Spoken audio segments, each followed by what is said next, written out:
Eu vou pedir para os irmãos abrirem o livro de Apocalipse, no capítulo 2.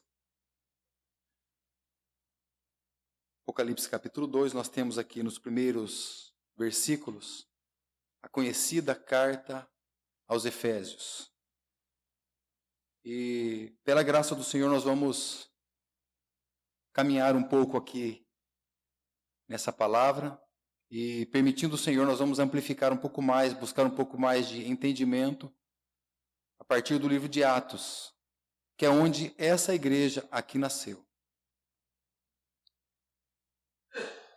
O texto que eu quero destacar, irmãos, está no versículo 5, mas eu vou ler a partir aqui do verso 1. Diz assim: escreve ao anjo da igreja que está em Éfeso.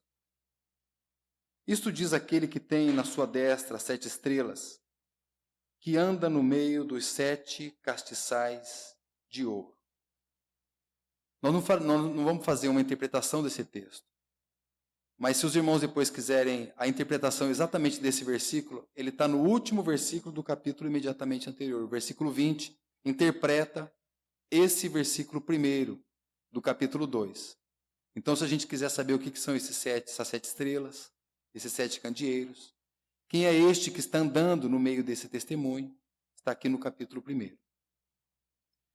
O versículo 2: eu sei as tuas obras, o teu trabalho, a tua paciência, que não pode sofrer os maus, e puseste à prova os que dizem ser apóstolos e o não são, e tu os achastes mentirosos. E sofreste, e tens paciência, e trabalhaste pelo meu nome, e não te cansaste. Tenho, porém, contra ti, que deixaste o teu primeiro amor. Lembra-te, pois, de onde caíste, e arrepende-te, e pratica as primeiras obras. Quando não, brevemente a te virei e tirarei do seu lugar o teu castiçal, se não te arrependeres. Tens, porém, isto, que aborreces as obras dos nicolaítas, as quais eu também aborreço. Quem tem ouvidos, ouça o que o Espírito diz às igrejas. Ao que vencer, dar-lhe-ei de comer da árvore da vida, que está no meio do paraíso de Deus.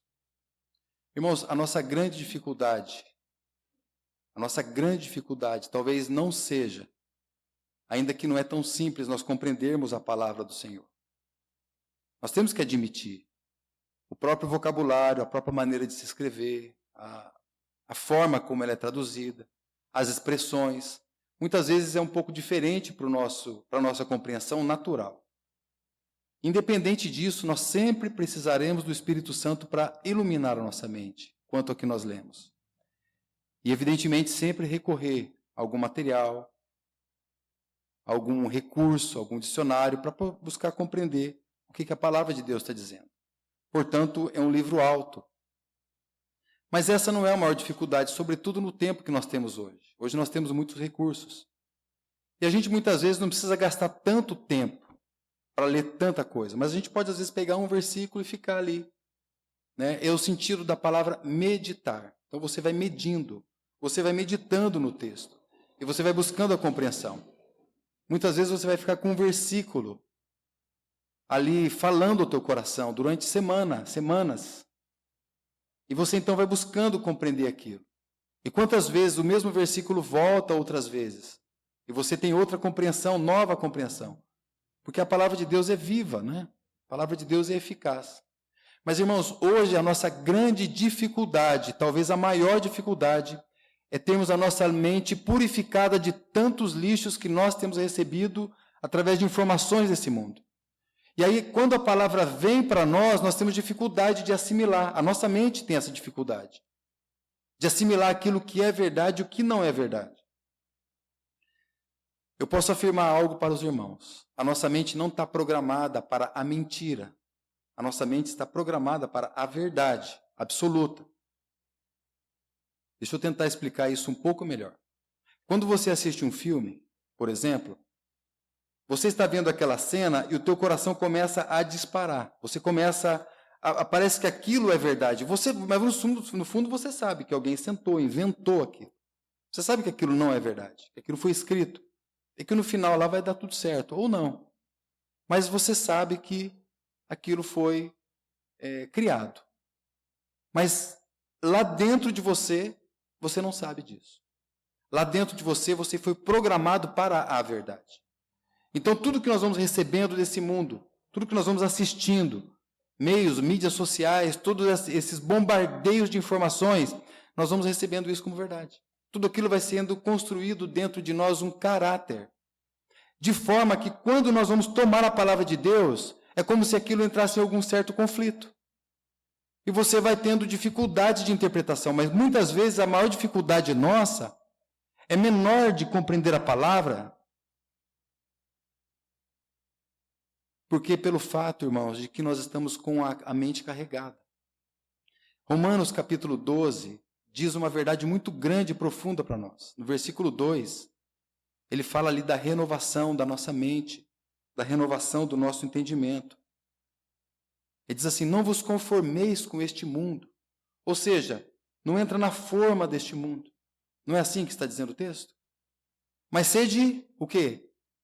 Transformados pela... Então, veja que ele está nos exortando até a nossa mente transformada, porque o mundo, desde que o mundo é mundo, ele sempre vai te jogar as verdades deles, as verdades dele. E são verdades que nós sabemos hoje como eles estão desejosos de colocar e implantar dentro de nós. Por exemplo, hoje os nossos filhos, hoje ser jovem, e eu tenho falado isso e reconhecido isso principalmente, hoje não é uma tarefa simples ser jovem. Hoje ser jovem está muito mais difícil do que, por exemplo, era na nossa época. Mas eu não vou falar aqui, irmãos, tá? Depois que eu li o capítulo 7 de Eclesiastes, lá o Salomão diz assim, olha, nunca diga que o seu tempo foi melhor do que os atuais, porque isso é uma loucura e uma tolice. Então, às vezes a gente tem costume de dizer, não, mas no meu tempo era muito melhor, né? Então, Salomão vai dizer assim, olha, não diga isso. E a gente fica pensando, mas por que isso? Porque realmente no meu tempo parece que era diferente, né, e melhor. É que, na verdade, irmãos, o Senhor sempre encontrará, em todas as épocas, em todo o tempo, aqueles fiéis que estarão de pé diante do Senhor. Sempre Ele vai encontrar. A despeito de todas as dificuldades, e lutas, e batalhas, com você, né, a gente até fala, contigo ou sentigo, o Senhor vai encontrar. Ele vai encontrar o seu remanescente.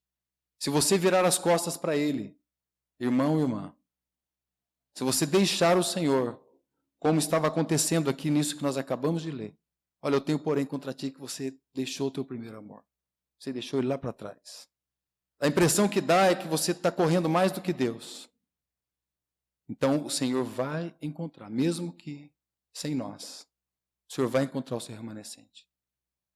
Mas em nome de Jesus, que cada um de nós aqui, irmãos, sejamos contados com aquela grande multidão que nós vemos aqui mesmo nesse livro, que a palavra de Deus fala que estavam com palmas nas mãos, cântico nos seus lábios, vestes brancas, as vestes do Cordeiro.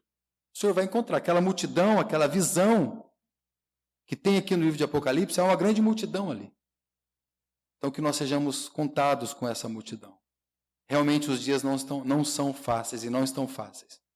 Mas o grande problema hoje é quando nós temos buscado viver a nossa vida do nosso próprio jeito, da nossa própria maneira, com todo o lixo sendo bombardeado na nossa mente, de todos esses conceitos mundanos que nós temos recebido.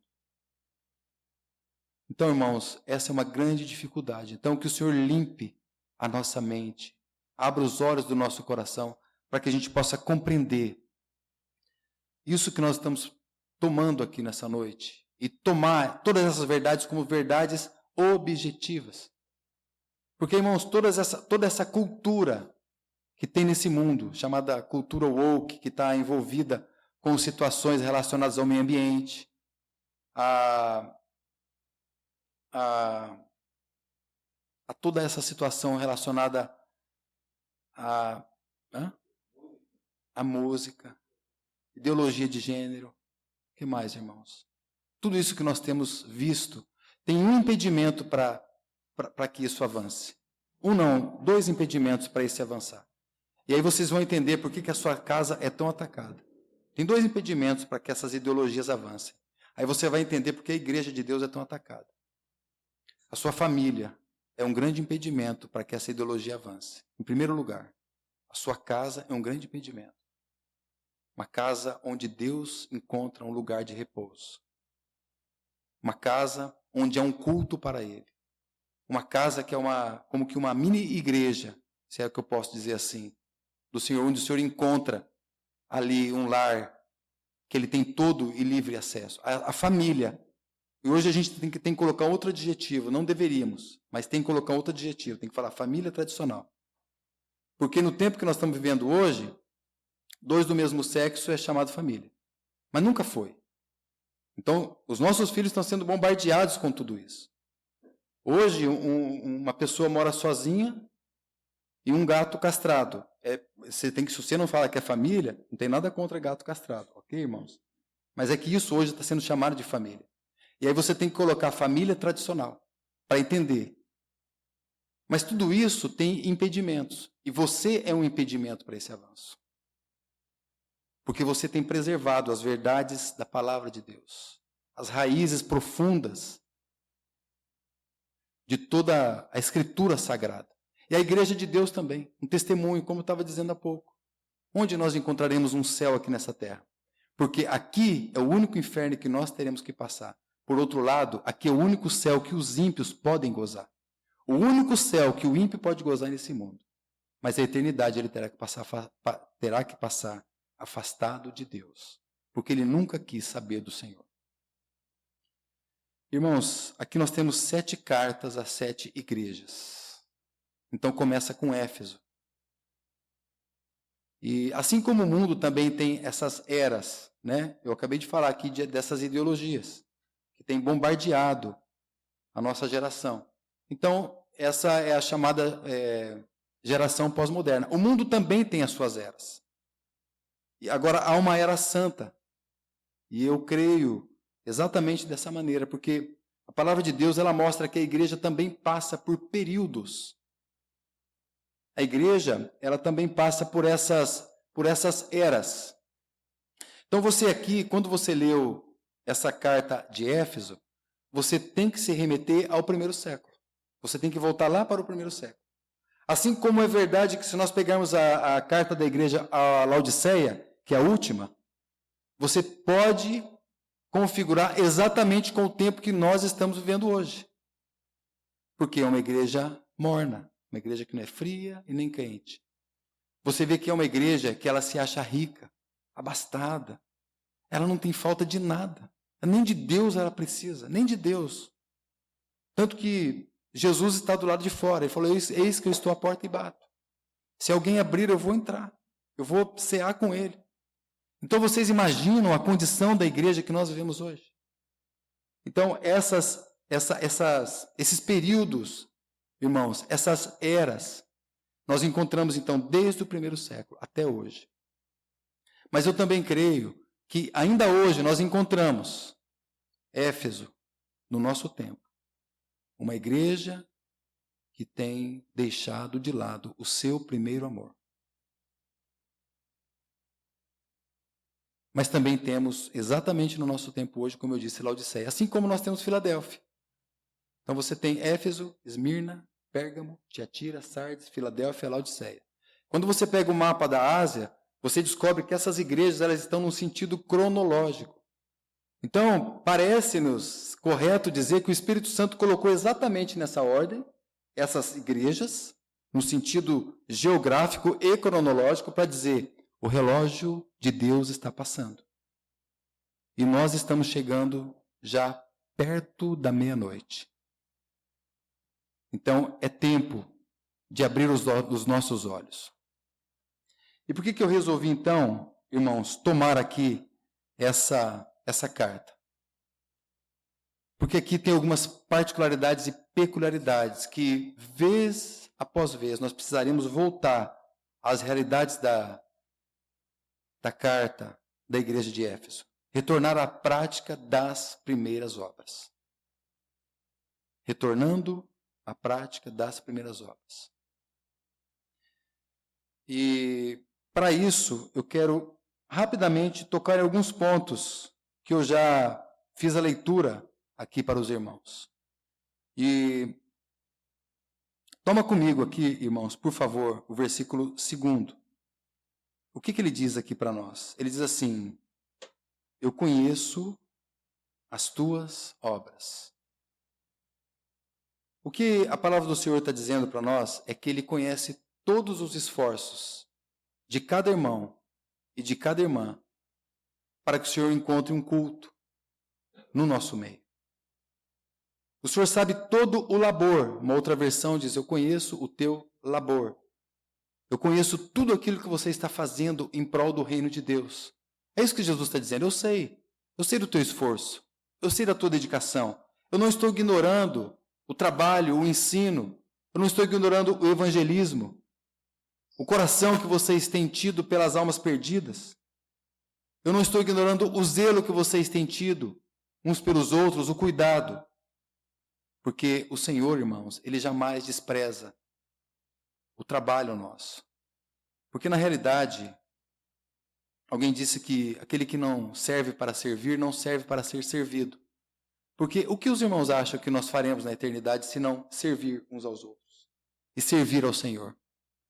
A palavra do Senhor diz: os servos os servirão e contemplarão a tua face. Então, um dia nós chegaremos lá e contemplaremos a face do Senhor. Mas nós teremos um trabalho que vai iniciar, e vai avançar, e vai caminhar por toda a eternidade. Então, isso precisa ser motivo de esperança para nós. Porque a igreja, e se nós não apreciamos a vida da igreja, então o céu para nós não faz sentido. Por isso que não é totalmente correta a visão: Deus vai lançar no lago de fogo e enxofre. É claro que isso é uma verdade. Mas não é uma verdade que pode ser estrita. Na verdade, são as escolhas que nós fazemos aqui. A maneira como nós agimos e atuamos aqui é o que o Senhor vai falar. Foi isso que você escolheu. Então, na realidade, irmãos, o Senhor está dizendo: eu não ignoro nenhum do teu trabalho, nenhum dos teus trabalhos. Ele diz mais: eu estou vendo que o esforço é árduo. Essa expressão, labor, trabalho, ela significa um esforço, um cansaço físico, um cansaço emocional. Alguém que se desgasta pelo serviço da igreja.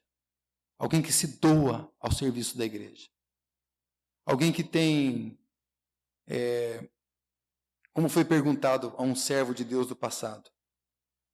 Ele disse: qual que a gente tem esse costume de muitas vezes se conhecer, né? A gente quer saber qual é a profissão da pessoa. Né? O que você faz, irmão? O que você é? Né? A gente, na verdade, quer saber que tipo de assunto a gente pode ter, que a gente pode, de que nível a gente pode se relacionar ali, né? Então tinha um servo de Deus do passado que ele dizia assim: eu sou um servo de Deus. Não, eu entendi, não, servo de Deus, mas você faz o quê? Ele dizia: eu sou um servo de Deus. Aí ele dizia assim, esse homem era chamado o sapateiro de Deus. Ele tinha tanto amor pelas almas perdidas que ele fez um mapa de couro. Ele era sapateiro, nessa época, era aqueles que faziam sapatos mesmo, não era o que consertavam sapatos, né? Então ele colocava um couro lá e ele colocava ali algumas marcações no couro e ele orava. Fez no formato de mapa, e ele orava por aquelas nações. Aí ele dizia: tá, mas eu também sou sapateiro porque eu preciso pagar algumas contas. Porque o nosso ofício fundamental, primordial, é sermos servos uns dos outros. E o Senhor está dizendo: eu sei que você está se esforçando arduamente. Eu sei que você está lutando e batalhando pelo testemunho. E ele diz mais, ele diz assim: eu sei da sua perseverança. Tem uma outra versão que diz: eu sei da sua paciência. Né? Ou seja, é a capacidade de suportar pacientemente todas as provações. E muitas vezes o nosso trabalho não é devidamente reconhecido. E quem disse que ele deve ser, né, irmãos? Às vezes nós criamos muitas expectativas ao nosso respeito. Mas é natural, um pouco natural da nossa carne, esse desejo muitas vezes de correspondência. Mas, irmãos, como nós precisamos nos livrar disso? e como de fato precisamos ter um coração de perseverança e paciência, de tributar toda a honra e toda a glória para o Senhor. Não desistir, porque lá na eternidade, uns com os outros, que nós nos relacionaremos. Eu não tenho dúvidas que lá na eternidade, não tenho dúvida nenhuma. As pessoas às vezes perguntam, você acha que lá na eternidade a gente vai se reconhecer? Ué, irmãos, como não? Vamos chegar lá, você roubou? Assim? Não, nós vamos nos reconhecer. Possivelmente ainda nós vamos procurar uns para os outros. Nossa, onde está o irmão Rafael e a Guta? Onde eles estão? Eu quero abraçá-los. Né? Onde estão os irmãos? Cadê os irmãos? Eu quero encontrá-los. Claro que nós vamos nos encontrar. Tem passagens bíblicas que mostram isso. É claro que nós vamos ter memória. É claro que haverá choro e ranger de dentes. Por que eu não avancei um pouquinho mais? Por que eu não fui um pouco mais? Por que eu não me dediquei um pouquinho mais? Porque o trabalho ao nosso deve ser ao Senhor, irmãos. Tem uma oração que chama, depois os irmãos procurem essa oração, ela é maravilhosa. Ela é difícil de ser orada. Chama Oração da Liberdade. Cardeal Merri Deval. Mais ou menos isso que fala. Oração da Liberdade. Mais ou menos assim, ele diz, Senhor, livra-me do desejo de ser amado. Livra-me do desejo de ser estimado. Livra-me, Senhor, do desejo de ser elogiado.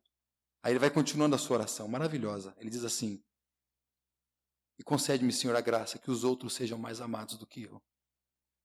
Concede-me, Senhor, a graça que os outros possam ser mais reconhecidos do que eu.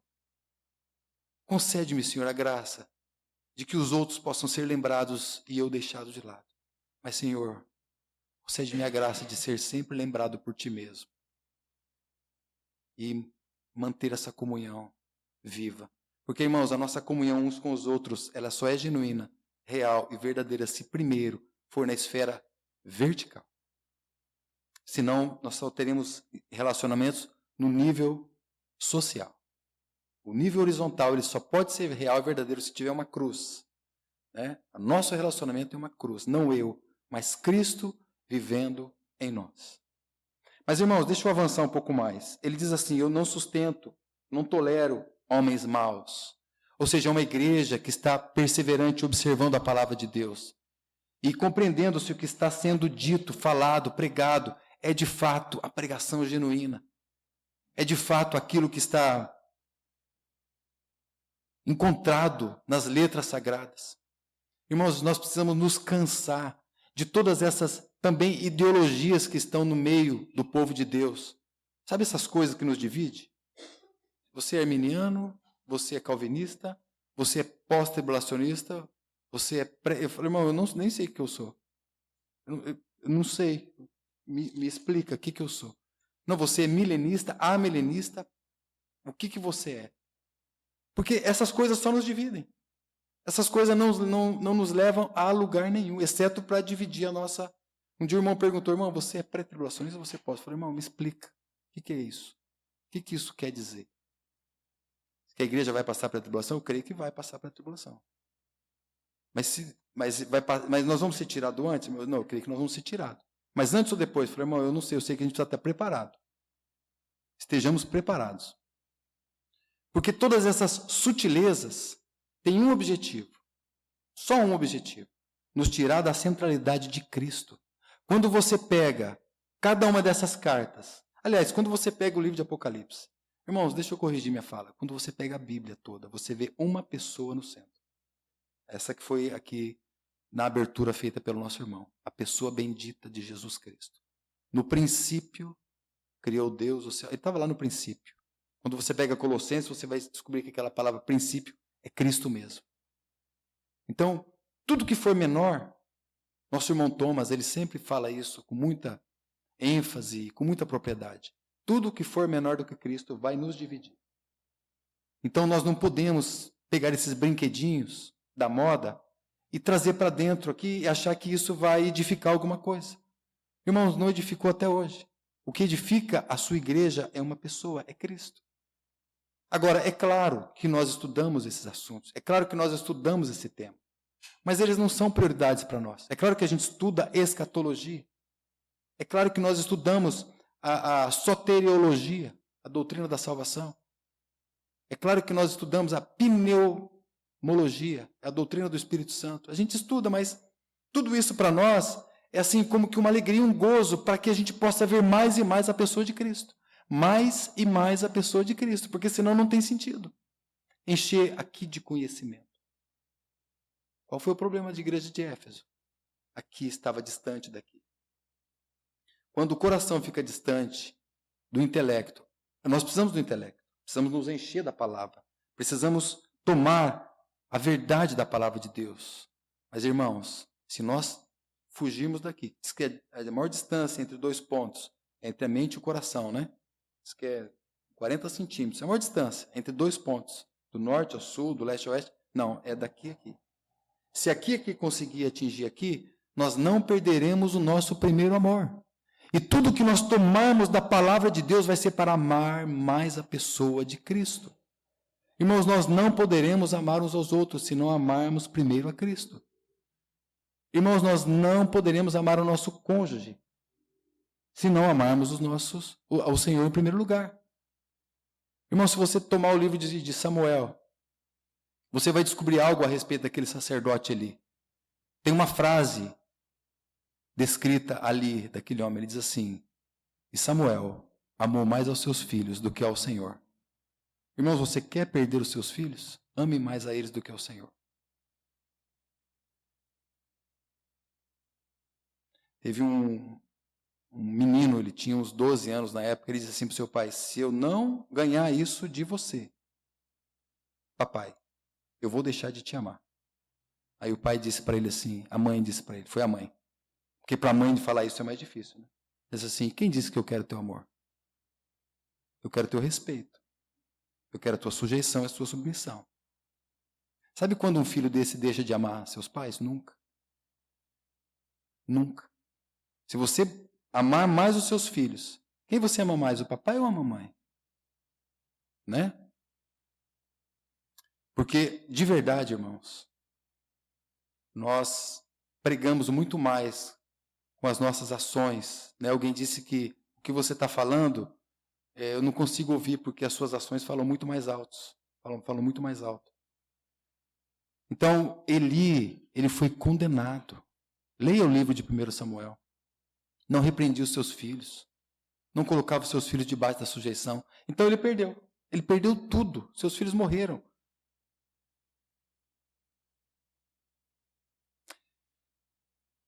E nós precisamos tomar a palavra de Deus para que nós possamos amá-lo acima de todas as coisas.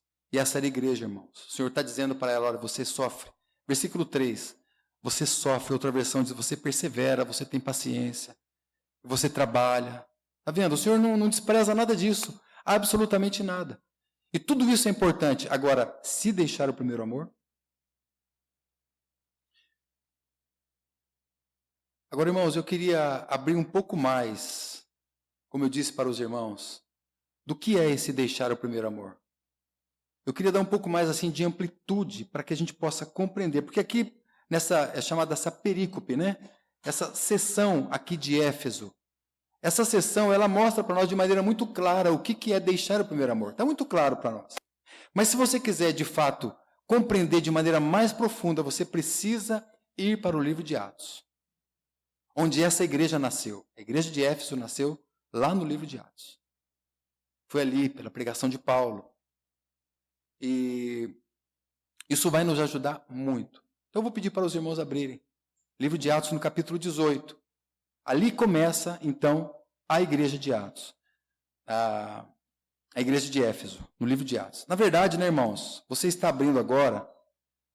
Eu me lembro da última vez que estive aqui com os irmãos, capítulo 18. E eu compartilhei um pouco sobre o livro de Atos. E, na verdade, desde aquela ocasião, eu não parei mais. Eu tenho me debruçado um pouco mais aqui nesse livro do que nos outros livros. Tenho ficado um pouco mais aqui. E tem sido maravilhoso, porque aqui eu tenho descoberto a certidão de nascimento da igreja. E é exatamente aqui que isso acontece. Ou seja, aqui nasceu a igreja. Aqui desceu o Espírito Santo. Aqui as grandes e maiores pregações que esse mundo já ouviu estão aqui no livro de Atos. Nós temos aproximadamente 20 pregações aqui no livro de Atos. E aqui começa a nossa história. Aqui começa a nossa história. Se você quiser saber, a nossa história começa exatamente aqui. O que acontece muitas vezes é que os irmãos conhecem aquela figura, né, do telefone sem fio. Então, se eu disser algo aqui para o João, por exemplo, ele vai falar para a Fátima, vai falar para o Rafa, vai falar para a Guta, e vai falando, Leno, Adriana, vai falando. Quando chegar lá, no último irmão já é outra coisa. Então, quanto de cuidado nós precisamos ter de que isso aqui não chegue para nós de maneira distorcida. Mas o problema não está aqui. O problema está aqui. O problema não está na palavra de Deus, o problema está em mim. Porque eu preciso me voltar. Lembra que o Senhor disse para Éfeso? Volte ao seu primeiro amor. E certamente nós temos aqui expressões genuínas do que é esse primeiro amor. As primeiras obras. Quando você pega Atos 2,42, muito conhecido por nós aqui. Porque eles perseveravam na doutrina dos apóstolos, na comunhão, no partir do pão, nas orações. Mas, irmãos, isso aqui é só o início. A gente não precisa se gabar. Não, irmãos, eu estou na reunião de oração, eu estou na reunião da mesa, eu estou em todas as reuniões. Reunião da palavra, estou na reunião estou em todas as reuniões. E a gente fica orgulhoso, né? Irmãos, isso aqui é só o início. Atos 2,42. Só começa a vida da igreja, mas depois tem todo o desdobramento. E deixa eu dizer para vocês, um dos desdobramentos, eles tinham alegria e prazer de sofrer pelo Senhor. Lembra de Éfeso? Vocês sofrem, eu sei do seu labor, do teu sofrimento, da sua perseverança, da sua paciência, eu sei. Então o Senhor está olhando para tudo isso e está dizendo assim, isso aqui é a tua expressão. Só tem um detalhe, se você tiver tudo isso, mas não tiver o amor, a devoção por mim, do que adiantou tudo isso? Mas irmãos, vamos tomar aqui a palavra? No capítulo 18, então, nós temos aqui, capítulo 18, versículo, tome comigo aqui o versículo 19, porque essas primeiras palavras aqui, elas já mostram para nós o início, então, dos movimentos de Paulo, então, em suas viagens missionárias. E aqui, é a primeira vez que ele está em Éfeso. Vocês leram aí? E partiu, e chegou a Éfeso, Então, e deixou-os ali, mas ele, entrando na sinagoga, disputava com os judeus. Essa palavra, não sei se a tua versão está disputava, tem uma versão que está pregava, não tem? A palavra disputava, ela não é tão adequada. Tem alguém que tem a versão disputava? Discutira, muito boa. A melhor versão seria pregava ou discutia. Discutia ainda não denota. Por quê? Se você tomar aqui o capítulo anterior, capítulo 18, versículo 4, você vai ver essa mesma palavra sendo colocada ali. E todos os sábados, veja ali, e todos os sábados disputava. Como é que está na tua versão? É a mesma palavra, a mesma expressão do grego, a mesma expressão que está ali, que ele pregava, todos os sábados ele pregava na sinagoga e convencia os judeus e gregos. Quando você avança um pouco mais, você vai ver que agora parto para os gentios, no versículo 6. Então, Paulo agora está indo para... Ele é o pregador dos gentios, não é assim? Então, ele pregava. Essa expressão fica melhor traduzida, que ele pregava. Ele estava pregando ali. Essa foi a primeira vez que ele estava ali. Então, versículo 20. Rogando-lhe. Então, eles começaram agora a convidar Paulo. Essa palavra rogando-lhe, eu peguei essa expressão do original, e algumas vezes no Novo Testamento, ela aparece como convite, ela é traduzida por convite. Temos aqui, então, o fato de que os judeus estavam dizendo, Paulo, queria convidar você para permanecer aqui conosco. Veja, aqui é o início de Éfeso, irmãos. Está começando a igreja de Éfeso. Os primeiros passos, eles estão engatinhando. Notem, nós vamos chegar ainda no fato deles terem deixado o primeiro amor. Deixa eu enfatizar isso de novo. O que é deixar esse primeiro amor? Nós vimos lá em Apocalipse 2. Mas aqui nós temos luz para a compreensão também. Então veja, eles estavam convidando. Irmãos, essa expressão algumas vezes ela é traduzida por implorar.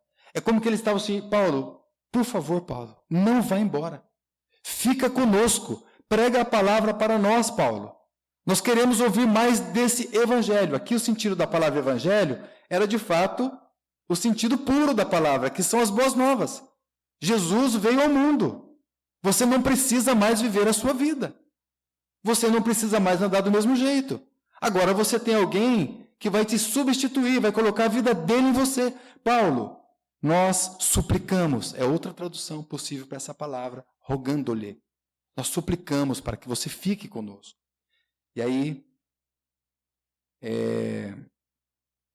mas não conveio nisso, né? Tem uma versão que diz, mas não acedeu. Tem umas palavras bem difíceis, né?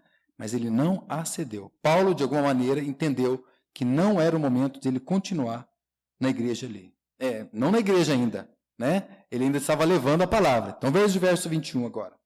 Antes ele se despediu e disse, olha, querendo Deus, outra vez eu volto para vocês. Ele quis dizer assim, olha, se o Senhor permitir, eu volto para cá. E partiu de Éfeso e foi embora.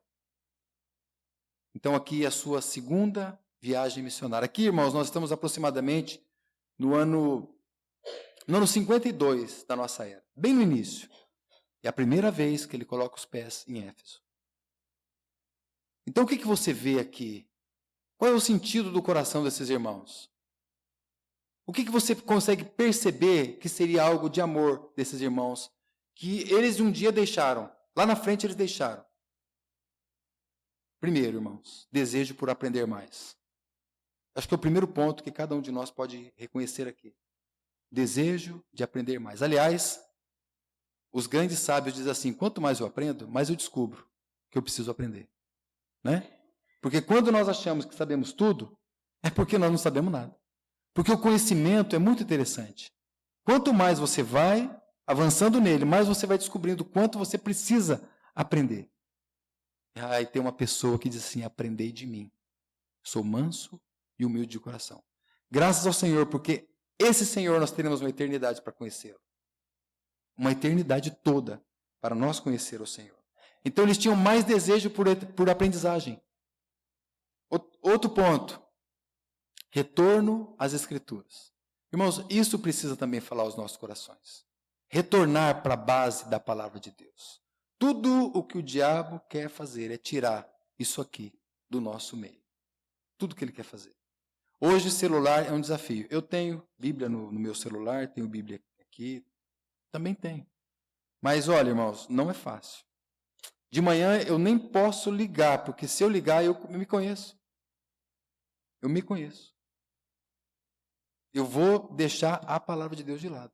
Então, algumas coisas a gente tem que já ajustar. Mas não é por causa do Senhor, é por causa da gente mesmo, dos nossos costumes, da nossa rotina. Aí você vai mandar uma mensagem para o irmão. Aí, quando você vê, o outro irmão mandou uma mensagem. Alguém te mandou uma mensagem. Você esquece que você ia mandar uma mensagem para o irmão. Não é assim? Porque a nossa mente ela vai sendo jogada de um lado para o outro. Aí você fala, mas o que eu vim fazer aqui mesmo? Então, hoje está provado que não é que você está muito esquecido. Nossa, gente, estou tão esquecido. Né? Eu não estou bem, gente. Não, não é. É que o nosso cérebro ele não está tendo condições e possibilidade de processar tantas informações. Por isso nós precisamos agora, mais do que nunca, ser seletivos nas informações. Irmãos, retornar às Escrituras, retornar à base, é fundamental. E isso Éfeso estava fazendo, começou a fazer aqui. E fome pela palavra. Paulo, por favor, fica conosco. Abra mais. Irmãos, lembra, eles não tinham isso aqui que você tem aí na sua mão agora. Eles não tinham. Estava sendo construído, né? Estava sendo escrito ainda. A história estava sendo construída. Então eles queriam saber, eles queriam entender. Eles queriam saber da própria fonte. Então, guardem isso. Guardem isso. Desejo de aprender mais. Retorno às Escrituras. Fome pela palavra inspirada. Irmãos, essa é a primeira cena. São 5. Eu quero ser bem rápido para a gente não perder nenhum ponto aqui. A segunda cena é quando Paulo, então, ele volta. A sua terceira viagem missionária, ele volta para Éfeso, então. Ele não disse, querendo o Senhor eu voltarei, e ele voltou. Ele voltou aqui, já está aqui no capítulo 19. É do versículo 1 ao 10, mas nós vamos ler somente do versículo 8 até o 10. Tome comigo, irmãos, por favor. 19, do 8 ao 10. E entrando na sinagoga, falou ousadamente por espaço de 3 meses, disputando, persuadindo-os acerca do reino de Deus. Mas, como alguns deles se endurecessem e não obedecessem, falando mal do caminho. Perante a multidão, retirou-se deles e separou os discípulos, disputando todos os dias na escola de um certo tirano. Verso 10. E durou isto por espaço de 2 anos, de tal maneira que todos, veja essa frase, todos os que habitavam na Ásia ouviram a palavra do Senhor Jesus, tanto judeus como gregos. Durante 2 anos, de casa em casa, um por um, foram evangelizados pela palavra de Deus.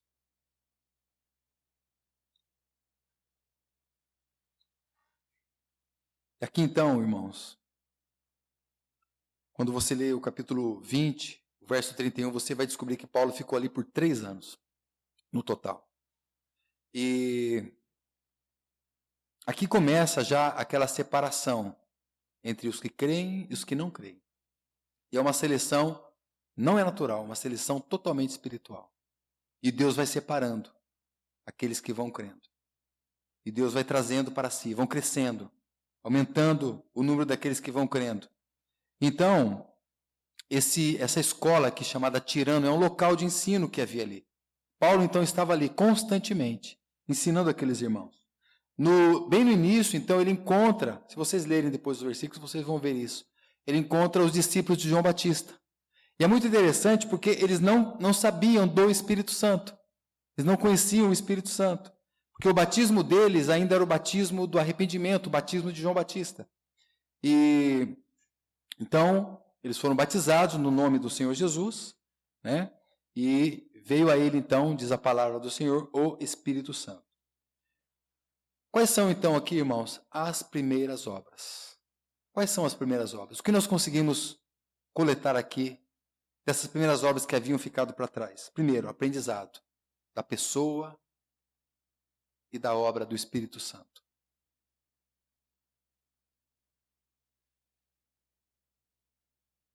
A pregação do reino de Deus. E crer fundamentalmente que a salvação é no nome de uma pessoa. O Cristo, tão prometido, aguardado, esperado, e tinha o nome Jesus. Que Jesus era o Cristo. Então, esse aprendizado com doutrinas fundamentais, doutrinas essenciais da nossa fé, doutrinas inegociáveis para o nosso caminhar, eles estavam ali então aprendendo. Não só isso, a firmeza, a dedicação no aprendizado. Testemunhavam maravilhas. Se você tomar aqui o versículo 11, eu não li, mas importante que a gente veja também, que Deus, pelas mãos de Paulo, fazia maravilhas extraordinárias. Então eles começavam a ver milagres acontecendo. Deixa eu colocar uma nota com relação a esse ponto especificamente aqui. E às vezes a gente entra em dúvidas, né? Porque o lenço de Paulo curava, os apóstolos passavam a sua sombra, maravilhas aconteciam. O que acontece? Por que isso não acontece mais nos nossos dias? Acontece, irmãos. Claro que acontece. Quantos de nós aqui, se a gente for pedir para dar testemunho, vão ter testemunhos vivos, reais, genuínos, de maravilhas? Mas o que estava acontecendo, de fato, era algo recorrente. Algo que, aos olhos humanos, era realmente difícil de compreender. Como eles tinham essa autoridade? Vocês imaginam, se você pegar o capítulo 3 de Atos, você vai ver um coxo, um paralítico ali, na porta do templo. Pedro imediatamente fala, em nome de Jesus, levanta e anda. Ele saiu andando, saiu pulando. E ele já tinha idade. E nunca, todo mundo conhecia ele, saiu andando. Não fez fisioterapia, foi uma cura instantânea. Mas, irmãos, vocês precisam considerar que o início da igreja era necessário que houvesse testemunhos. Alguém deu uma ilustração muito interessante com relação a esse ponto. Ele diz assim, olha, você precisa imaginar a função do sino da igreja. Então ele coloca essa ilustração, muito interessante. O sino da igreja tem uma função, para que todo mundo entre. Mas depois que as pessoas entram, o sino pode parar de tocar. Então aqui era como se o sino estivesse tocando. A necessidade do testemunho. Para que então eles pudessem ver, observar. Imagina, irmãos, eles estavam no regime judaico aqui. O judaísmo imperando, tanto que todas essas lutas, todas essas batalhas não eram coisa de somenos. Era uma grande luta, era uma grande batalha. Então, tudo isso era necessário. Agora, hoje, acontece sim. Mas, irmãos, nós precisamos, assim, ter muito discernimento com relação a tudo isso. Porque muitas vezes cura, e eu poderia dizer que para o servo de Deus, cura representa cura, milagres, alguma coisa que Deus fizer para você representa responsabilidade. Muito mais do que uma bênção em si. Porque toda a questão vai estar relacionada assim, Deus te deu uma bênção? Deu. Deus te deu esse grande milagre? Deu. E agora o que você vai fazer com isso? Qual é a tua responsabilidade com isso? Ou Ele deu porque você é o queridinho de Jesus? Falo isso com toda reverência, irmãos, não com insubmissão. Falo isso com toda reverência, porque nós achamos que as bênçãos são para um fim em si mesmas. Irmãos, não são. As bênçãos precisam ser para a glória de Deus, assim como foi aqui. Assim como foi aqui. Paulo dizia, irmãos, para mim viver é Cristo, morrer é lucro. Olha, partir e estar com Cristo, irmãos, é infinitamente melhor.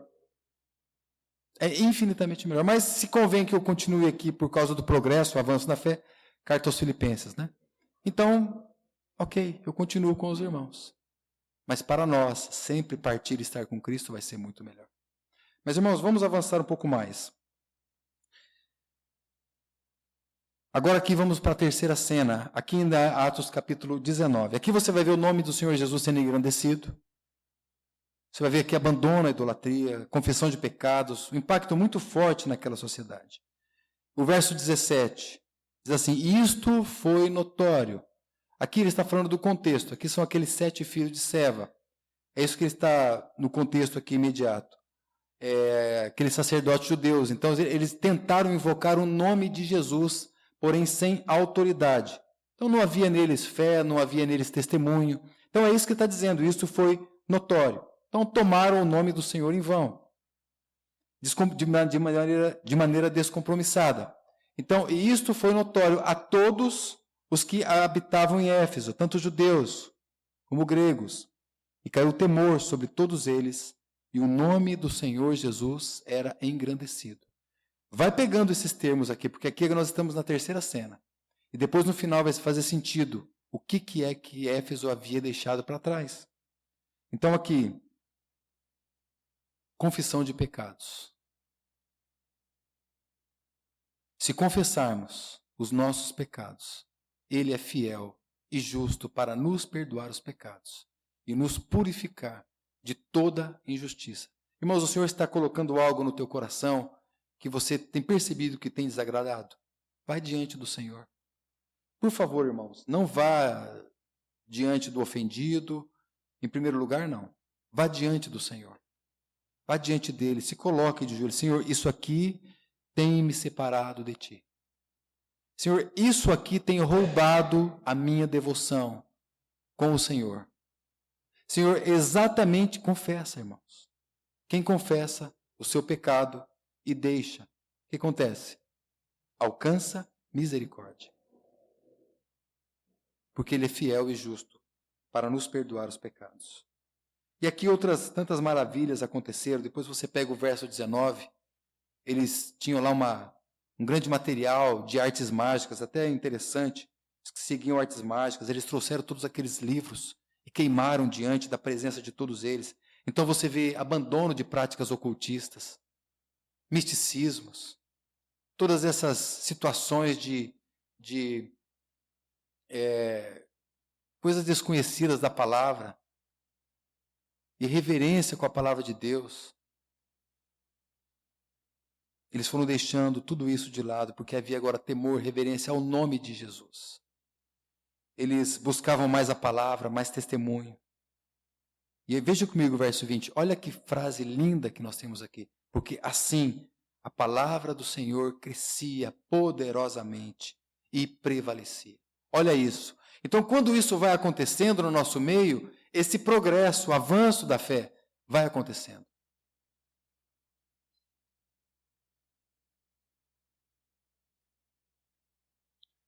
O irmão do passado, ele fez a seguinte pergunta: se por acaso você fosse acusado de ser cristão, será que haveria prova suficiente contra você?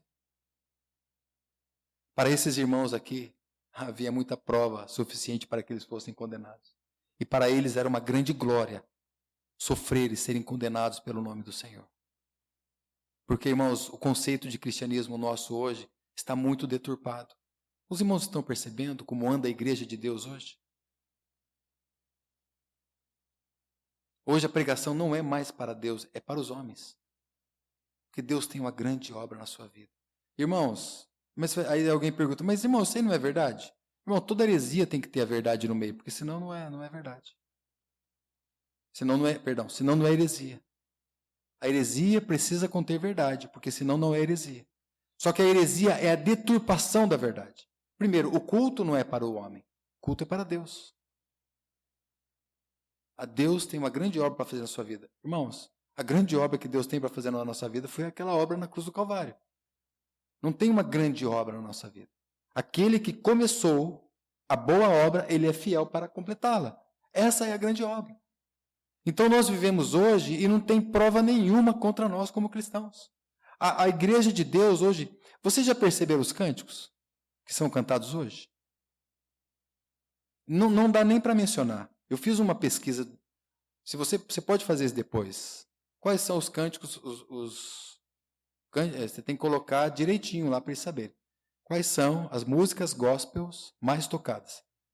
Você vai ver que você é um espelho, né? Você vai ver que eu quero subir. Estou falando de coisa antiga já, tem que atualizar esse arsenal aí dessas músicas, né? Porque hoje a conjugação de cristão está muito diferente. Hoje as pessoas, John Wesley disse isso, é quase um cristão. Quase um cristão. John Wesley fez uma pregação com esse título. Eu vou até tomar aqui para você. Diferença entre quase um cristão e um cristão de fato. Quase um cristão é um sermão pregado por John Wesley. Né? Nele ele faz uma distinção entre ser quase um cristão e um cristão de fato. Mas olha a sutileza, olha que interessante isso. Ele diz assim, característica de quase um cristão, honesto. Ele é uma pessoa honesta. Ele tem uma moralidade na conduta. Ele participa das práticas religiosas, do culto, da oração, ele jejua. Quase um cristão. Percebe a sutileza? Ele tem justiça na caridade com o próximo. Ele diz assim, ele é sincero nas suas intenções. Aí você vai falar, nossa, mas esse é um cristão de fato. Quer ver? Observe o que o John Wesley vai dizer. O que é ser um cristão de fato? Aí ele diz assim, amor total a Deus, com todo o coração, de toda a sua alma e de todo o seu entendimento. Esse é um cristão de fato. Essas outras coisas são consequências do seu amor ao Senhor sobre todas as coisas. Ele diz mais, a fé genuína a Cristo, que leva a uma transformação interior, a uma mudança aqui dentro. Aquele choro quando você ofende o Senhor, aquele desespero quando você macula o nome do Senhor. Esse é um cristão de fato. Ele diz mais, o amor sincero uns pelos outros. Esse é um amor. Esse é um cristão de fato. E ele diz ainda a necessidade de ir além do quase. Ele fala assim, apenas boas ações, religiosidades, não são suficientes para ser um cristão genuíno. Cuidado, irmão, ele diz, o perigo da autoilusão, da falsa segurança espiritual. Cuidado. Ele diz assim, o chamado à entrega total a Deus e a conversão verdadeira é o que Deus requer de nós. Um amor genuíno por Ele. Porque o arrependimento, irmãos, é muito mais do que você sofrer pelo pecado. Vocês acham que Esaú não sofreu pelo pecado? Sofreu, ele chorou. A Bíblia diz que ele chorou e não achou lugar de arrependimento. Agora, a diferença de sofrer pelo pecado e a dor pelo pecado é diferente. A minha dor, porque eu ofendi o caráter e a natureza de Deus. Irmãos, o que é pecado? É você saber que você foi feito à imagem, você, homem e mulher. Feito, homem e mulher os criou. feitos à imagem e semelhança de Deus. O pecado é a deturpação da imagem da glória de Deus.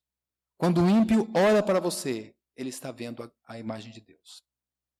Se um ímpio entrar aqui, nesse lugar, a palavra de Deus diz que ele é convencido pelo que ele vê. Porque parece que os segredos do coração dele são revelados. Então veja o peso e a importância de realidade espiritual. Mas, irmãos, deixa eu colocar mais esse ponto. Quarta cena. Me perdoa, irmãos, só mais um pouquinho, tá? Capítulo 19. Aqui você vai ter do verso 23 até o 41. E você vai ver que é perseverança, mesmo em meio à perseguição. Então, verso 23, vamos ler o verso 23. Naquele mesmo tempo, houve um não pequeno alvoroço acerca do caminho. Veja que esse aqui era o nome da religião deles, né? Falava assim, de qual igreja você é? Para eles isso aí não fazia sentido. Qual igreja que eu sou? Como assim? Está querendo dizer o quê com isso? Né? Porque hoje, todas essas distinções também nos separam, né? Todos esses nomes que nós conhecemos. E aqui, o caminho era a maneira como eles eram conhecidos. Provavelmente, os estudiosos concordam que porque Jesus disse, eu sou o caminho. Então, eles diziam isso, Jesus é o caminho. Olha, o caminho para a sua vida é Jesus. O caminho, a verdade e a vida é Jesus. Então, eles eram chamados de o caminho. Então, não tinha... Né, se Paulo vier aqui hoje, por exemplo, você partir para a glória e encontrar ele, fala, Paulo, de qual igreja você era? Né? Ele fala assim, como assim? Né? Para ele isso não tem sentido nenhum. Porque a igreja é o corpo de Cristo. Né? São os membros da família de Deus. Todos aqueles comprados, remidos e redimidos pelo sangue do Cordeiro. E então eles eram chamados do caminho. Então aqui o evangelho provocou uma grande confusão naquela cidade. E o resultado, irmãos, eles não tinham medo de oposição, de tumulto, eles não tinham medo, porque esse foi o resultado. E ali tinha um certo ourives, veja o verso 24, de prata, por nome Demétrio, que fazia de prata nichos de Diana, não dava pouco lucros aos artífices. Veja comigo agora o verso 34, só a segunda parte. Ele diz assim, clamando por espaço de quase 2 horas, grande é a Diana dos Efésios. Então, eles tinham essa Diana dos Efésios, que se você quiser descobrir quem é a Diana dos Efésios hoje, só tem ruínas, tá? Né? Só ruínas. Mas o nome de Jesus é vivo até hoje. Então, esse nome aqui foi, de fato, deixado de lado, por causa do poder do nome do Senhor. Mas naquela ocasião houve um grande tumulto. Né? E eles ficaram por quase 2 horas gritando, uma grande multidão. Grande é a Diana dos Efésios. E o que aconteceu? A igreja permanecia firme, a despeito da oposição. Mas não só isso. Eles perseveravam com compromisso com o Senhor. Mostravam o zelo, irmãos, pelas coisas da igreja, pelas coisas que envolviam ali os seus interesses, que eram os interesses do Senhor. Para eles não fazia diferença se morrer de infarto ou morrer por conta desse ataque deles. Para eles não fazia diferença nenhuma. Se você tomar o verso 1 do capítulo 20, diz assim, depois cessou o alvoroço. Paulo chamou a si os discípulos e, abraçando-os, saiu para a Macedônia. Então aqui, Paulo se despede de Éfeso. Muito provavelmente ele nunca mais voltou para Éfeso. Provavelmente nunca mais. Não há registros de que ele tenha voltado para Éfeso novamente. E a última cena, então, irmãos, para nós encerrarmos. Possivelmente uma das cenas mais lindas do livro de Atos, no que concerne a companheirismo e amor uns pelos outros. Quem sabe até do Novo Testamento. Porque aqui, de fato, é como que uma coroação do amor que há uns pelos outros. Algo que nós temos tocado de maneira muito genuína aqui. E louvado seja o Senhor, porque isso não nos orgulha. Na verdade, só nos enche de mais responsabilidade.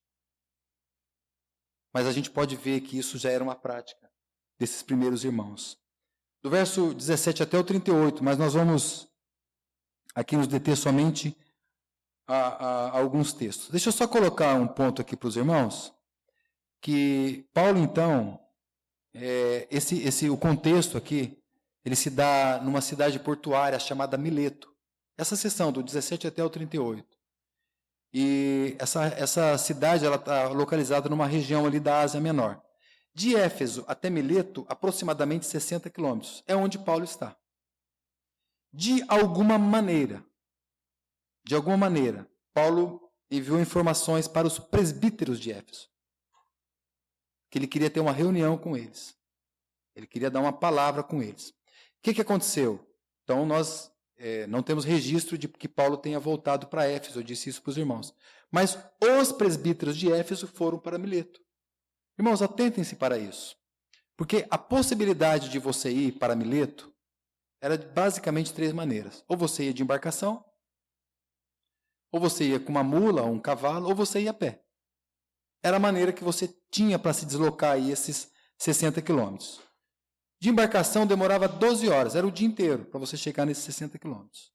Se fosse com um animal, você poderia demorar até 1 dia e meio. Se você fosse a pé, caminhando, 3 dias. De alguma maneira eles foram para Mileto, nós não sabemos como. Então, com toda certeza, demorou pelo menos 1 dia para eles chegarem lá, pelo menos 12 horas, né? Para eles chegarem até Mileto. Agora, o que é que Paulo diz para eles? Uma exortação. Uma forte exortação.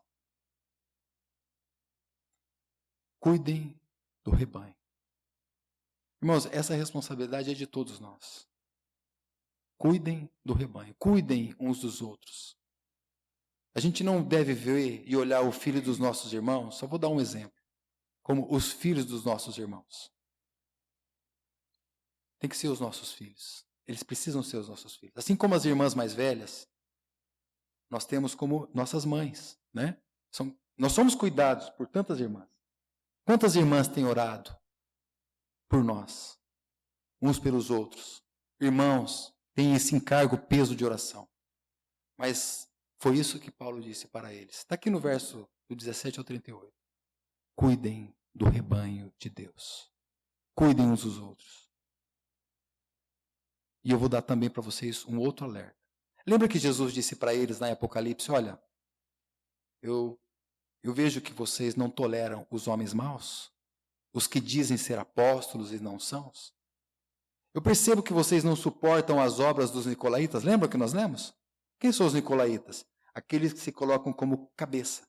Né? Nico e laicos. Né? É os que se encabeçam nos laicos. Né? Laico no sentido de aqueles que não têm conhecimento. Eu me coloco como o cabeça de vocês. Então, Jesus tinha feito esse elogio lá para eles. Muito provavelmente eles ouviram essa palavra aqui de Paulo. Olha, cuidado, porque quando eu partir, os falsos mestres, eles vão entrar. E eles não vão, a minha versão diz, eles não perdoarão o rebanho. Eles vão querer massacrar o rebanho. Então, cuidem uns dos outros. E não só isso, cuidem com os falsos mestres. Cuidado, muita vigilância com aquilo que está sendo pregado e colocado aqui. Mantenha isso firme para vocês. Veja um verso comigo. O 29. É interessante que aqui ele diz, uma outra versão, diz, porque eu sei que depois da minha partida entrarão no meio de vós lobos cruéis. Né? Lobo é o que devora as ovelhas. Né? Figura linda que Paulo usa aqui. Para compreensão mesmo. Ele diz assim, não perdoarão. Mas a versão diz assim, eles não pouparão. Eles não vão poupar o rebanho. E quando você toma do verso 36, e aqui eu digo que coroa mesmo essa expressão de amor. Veja comigo o verso 36. E havendo dito isto, pôs-se de joelhos e orou com eles. E levantando-se um grande pranto entre todos, lançando-se ao pescoço de Paulo, o beijavam. Demonstração de amor, de afeto. Saber que estamos sendo cuidados uns pelos outros. Um alerta. Eles não vão poupar vocês. Cuidado, fiquem alerta. E eles se abraçavam. Eles se beijavam. Esse amor fraternal. Irmãos, tudo isso só começa pelo amor ao Senhor. É impossível ser de outra maneira. E por causa disso também acreditamos que nunca mais eles se viram. Nunca mais esses irmãos se encontraram. Nunca mais Paulo voltou para Éfeso. O que você aprende aqui, irmãos? O que você aprende de deixar o primeiro amor? Que profundo vínculo de amor fraternal. Que profundo vínculo de cuidado, de zelo uns pelos outros. Então essas primeiras obras mostram que havia amor, companheirismo, lealdade, afeto. Que essa oração seja real nas nossas vidas. Senhor, que ele cresça. Que o meu irmão cresça mais do que eu. Que ele seja mais reconhecido do que eu. Porque senão, irmãos, nós vamos acabar como acabou Éfeso. Deixando para trás o primeiro amor. Só volte e coloque os olhos nesse texto, por favor. Apocalipse 2, verso 4.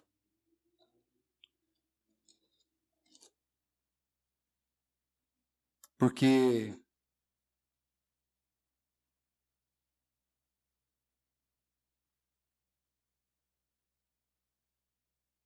capítulo 2, verso 4.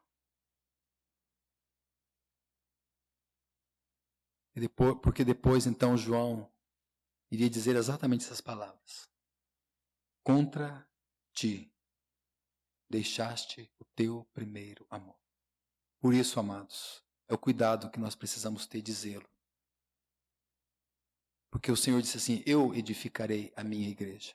É Ele que está nos edificando. E muitas vezes, como nós podemos ser impedimentos do Senhor para isso? E qual é o principal impedimento para a edificação? Se o meu amor, a minha devoção, o meu derramar diante do Senhor for deixado de lado. Essa palavra aqui, o primeiro amor é protos. Essa palavra ela dá a designação daquilo que é o essencial. Vocês deixou o principal amor. Vamos colocar assim, dessa maneira. Protos é o principal. Você deixou o principal amor de lado. O principal amor é a partir de mim para com você. Foi isso que você deixou de lado. Você deixou o primeiro amor. Então, irmãos, jamais podemos permitir que qualquer outro livro seja mais importante para nós do que a palavra de Deus. Nós jamais temos que entender qualquer casa mais importante do que a casa do Pai. Irmãos, nós jamais podemos achar que existe uma outra mesa melhor do que a mesa do Senhor. Aquela que nós teremos amanhã aqui, pela manhã. Jamais. Nós, irmãos, jamais podemos achar outro gozo que não seja o gozo das orações, da nossa comunhão com o Senhor. Qual é a nossa esperança? Irmãos, qual é a sua esperança? Conversando há pouco ali com o irmão Belarmino, dizendo dessa expectativa da volta do Senhor. Irmão, a outra esperança, a outra expectativa maior do que essa nos nossos corações, irmãos, cuidado. É um desfiladeiro e um caminhão carregado sem freios descendo, rumando para a apostasia. Por isso, muito cuidado. E principalmente, se houver alguma pessoa mais importante do que Cristo para nós e o nosso amor para Ele. Que Ele nos ajude para a honra e para a glória do Teu nome, do Seu nome. Amém, irmãos? Amém, Senhor. Nós te damos graças pela Tua palavra. Muito obrigado por deixá-la escrita para nós, Senhor.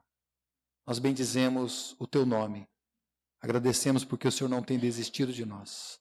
Senhor, que o Teu amor, Senhor, que o Teu amor seja de fato como esse que nós lemos aqui, o principal para nós. Senhor, nós não queremos ser contados com aqueles que estão deixando o Senhor de lado. Estão tendo outros prazeres, Senhor, outras expectativas, outras emoções, fora o gozo do prazer, o privilégio do Senhor mesmo, da sua pessoa, da sua presença. Ó Senhor, obrigado por essa noite, mas Senhor, nós te pedimos em nome de Jesus, Pai, para que o Senhor continue ministrando a sua bênção aqui nesse lugar, a tua vida para sempre. Senhor, nós sabemos que não há outro lugar que o Senhor ordena a sua bênção e a sua vida, senão aqui mesmo, na reunião do seu povo. E nós te agradecemos porque o Senhor tem, de forma abundante, misericordiosa, graciosa derramado-se sobre este local, sobre cada irmão, sobre cada irmã. Senhor, obrigado pelo serviço espontâneo ao Senhor. Obrigado pelo companheirismo que há aqui uns pelos outros. Obrigado, Senhor, porque o Senhor tem visto aqui o labor, a perseverança, a paciência. E, Senhor, nós queremos que tudo isso seja para o Senhor. Senhor Jesus, convém que o Senhor cresça e que nós diminuamos. E que o Teu nome continue sendo honrado para a glória do Teu nome, Pai. Em nome de Jesus. Amém. Amém, meus irmãos.